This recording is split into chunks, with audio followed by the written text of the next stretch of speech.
नमस्कार, मैं doctor A Parveen हूँ। एसडीएनबी वैष्णव कॉलेज से हिंदी विभाग से बोल रही हूँ। आज का मेरा विषय है कबीर के दोहे।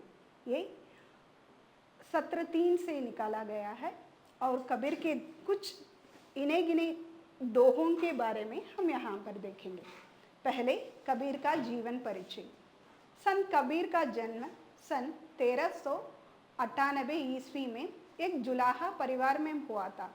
उनके पिता का नाम नीरू एवं माता का नाम नीमा था। कुछ विद्वानों का यह भी मानना है कि कबीर किसी विधवा ब्राह्मणी के पुत्र थे, जिसने लोक लाज के डर से जन्म देते ही कबीर को त्याग दिया था। नीरू और नीमा को कबीर पढ़े हुए मिले और उन्होंने कबीर का पालन पोषण किया। कबीर के गुरु प्रसिद्ध संत स्वामी रामानंद थे। लोक कथाओं के आधार पर यह स्पष्ट होता है कि कबीर विवाहित थे। इनकी पत्नी का नाम लोई था। इनकी 2 संतानें थी, एक पुत्र और एक पुत्री। पुत्र का नाम कमाल था और पुत्री का नाम कमाली। जिस तरह कबीर के जन्म समय को लेकर काफ़ी विवाद है, उसी तरह उनकी मृत्यु को लेकर भी काफ़ी ज़्यादा विवाद रहा है। किंतु अधिकांश विद्वानों का मानना है कि कबीर का निधन सन 1518 ईस्वी में हुआ था और कुछ विद्वानों का यह भी मानना है कि इन्होंने स्वेच्छा से मगर में जाकर अपने प्राण त्यागे थे। ऐसा उन्होंने इसलिए किया था ताकि लोगों के मन में अंधविश्वास को हटा सके। लोगों के बीच यह अंधविश्वास था कि मगहर में मरने पर हमें स्वर्ग की प्राप्ति नहीं होती। यही कारण है कि कबीरदास अपने जीवन के अंतिम समय में मगहर में जाकर अपने प्राण त्यागे थे। अभी कबीरदास के दोहे देखेंगे। उसके पहले कबीरदास भक्ति काल की उस शाखा में माते हैं जिसमें कभी भगवान को निराकार रूप में देखा जाता है। वैसे भी भक्ति काल को 2 शाखाओं में विभाजित किया जाता है। तो एक भगवान को आकृति रूप में देखते हैं, जिसमें राम भक्ति शाखा और कृष्ण भक्ति शाखा आता है, और एक निराकार रूप में, निराकार में प्रेम भक्ति, प्रेम मार्गी और ज्ञान मार्गी में देखा जाता है। कबीर इनमें ज्ञान मार्गी शाखा से आते हैं। कबीर भगवान को ज्ञान के जरिए ढूंढने की कोशिश करते हैं। अच्छा, अभी कबीर के दोहे में जाए। कबीर 100 मन दूध का टिपके किया विनाश, दूध फाटी काजी बया हुआ दृढ़ का नाश। मतलब ये है कि कबीर कहते हैं 100 घड़े दूध डालने से वह खराब नहीं होगा, लेकिन खट्टे दूध की एक बूंद पूरे बैच को खराब कर सकती है। यह रूपक है। यह दर्शाता है कि कैसे एक छोटा सा नकारात्मक प्रभाव बड़ी मात्रा में अच्छाई को भ्रष्ट कर सकता है। कबीर का यहाँ कहने का मतलब ये है कि अगर हम जितने भी अच्छे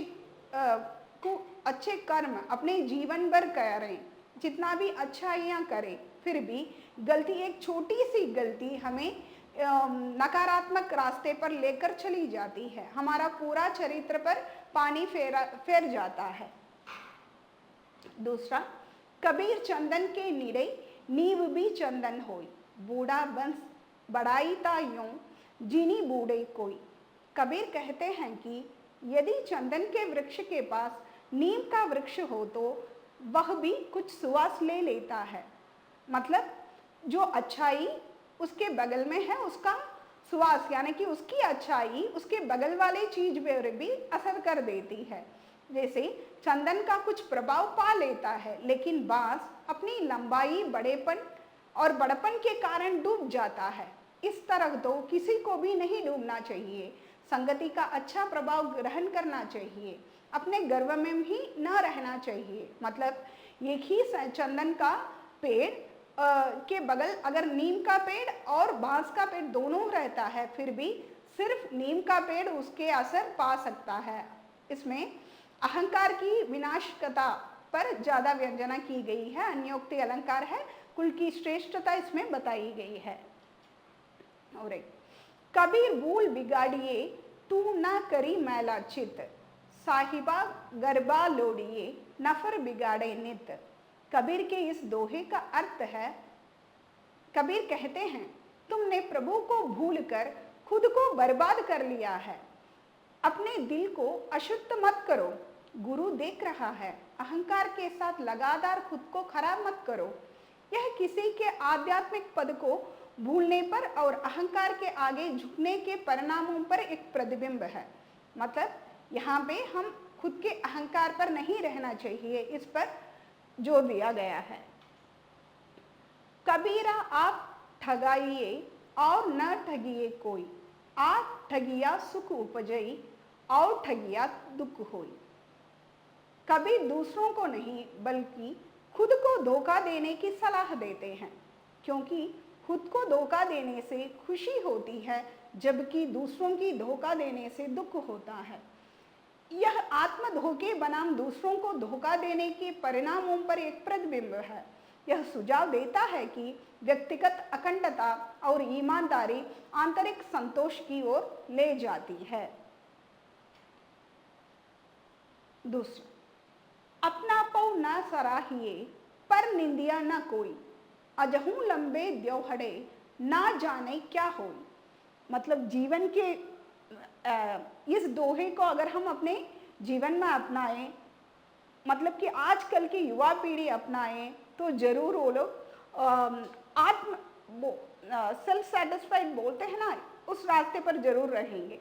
कबीर सलाह ही इस दोहे पर ये ऐसे देते हैं कि स्वयं की प्रशंसा ना करें, मतलब खुद को के बारे में बहुत ज़्यादा बड़ा चढ़ाकर ना सोचें और न ही दूसरों की आलोचना करें। और क्योंकि कोई भी भविष्यवाणी नहीं कर सकता कि अनिश्चित भविष्य में क्या हो सकता है, कुछ भी परिवर्तन होने की संभावना है। यह विनम्रता का अभ्यास करने और जीवन की परिस्थितियों की अप्रत्याशित को स्वीकार करते हुए निर्णय से बचने की याद दिलाता है। दूसरा, पानी ही तई हिम बया, हिम होई गया विलाई, जो कुछ था सोई भया, अब कछु कहया ना जाए। कबीर यहाँ पर यह कहने की कोशिश करते हैं कि जीवन की क्षणिक प्रकृति की तुलना पानी के बर्फ में बदलने और फिर पिघलने से होता है। मतलब ये है कि जिस प्रकार जल बर्फ में जम जाता है और अंततः अपने द्रव रूप में लौट आता है, उसी प्रकार जो कुछ भी अस्तित्व में है वह परिवर्तन और नश्वरता से गुजरता है। इसलिए कबीर का सुझाव यह है कि जो कुछ भी था वह अब बीत चुका है और कुछ भी स्थिर नहीं रहता है। यह अस्तित्व की क्षणिक प्रकृति और परिवर्तन की अनिवार्यता पर एक प्रतिबिंब है। 5 तत्व का पुत्रा मानुस धरिया नाव, 4 दिवस के पाहुने बड़ बड़ रूंदई ढाव। मतलब कबीर के इस दोहे का अर्थ है, मानव नामक 5 तत्वों का पुत्र 4 दिनों की बेड़ियों में बंधा हुआ है, जिसका अर्थ है समय की सीमा। वो 4 बेड़ियां मतलब 4 दिनों की यहाँ पे समय की सीमा को कहते हैं यहाँ पर कबीर। यह मानव जीवन की क्षणिक प्रकृति को दर्शाता है, जो 5 तत्व मतलब यानी कि पृथ्वी, जल, अग्नि, वायु और अंतरिक्ष, इन सब से बना है और समय बीतने से विवश है। कबीर का सुझाव यह है कि मनुष्य समय और मृत्यु दर द्वारा लगाई गई सीमाओं से बंधे हैं। दूसरा, भूलत ही पहचानिए साहू चोर का घाट, अंतर घट की करनी निकसई मुख की बाट। इस दोहे में यह बताते हैं कि किसी व्यक्ति के सच्चे चरित्र और इरादों को उनके भाषण से पहचाना जा सकता है, क्योंकि उनके शब्द उनके आंतरिक विचारों और कार्यों को दर्शाते हैं। कोई मीठे या कड़वी शब्द क्यों न बोले, फिर भी उनके बोलने के तरीके और लगातार बोलते रहने से उनके मुख में उनके अंदर की यानी कि दिल की बात, उनके मन की बात हमारे आगे प्रकट हो ही जाती है। अगला वाला, बसुदा बन बहु बांती हैं, फूलियो फलियो अगात, मिष्ट सुबास कबीर गही, विषम कहे के ही साध। कबीर के इस दोहे का तात्पर्य है कि दुनिया विविध अनुभवों और अवसरों से भरी है। बहुत कुछ विभिन्न प्रकार के फूलों और फलों के साथ एक जंगल की तरह। कबीर की तरह बुद्धिमान व्यक्ति जीवन के मीठे और सुगंधित पहलुओं को गले लगाने का विकल्प चुनता है, यह सवाल करते हुए कि कोई भी कड़वे लोगों को क्यों पसंद करेगा।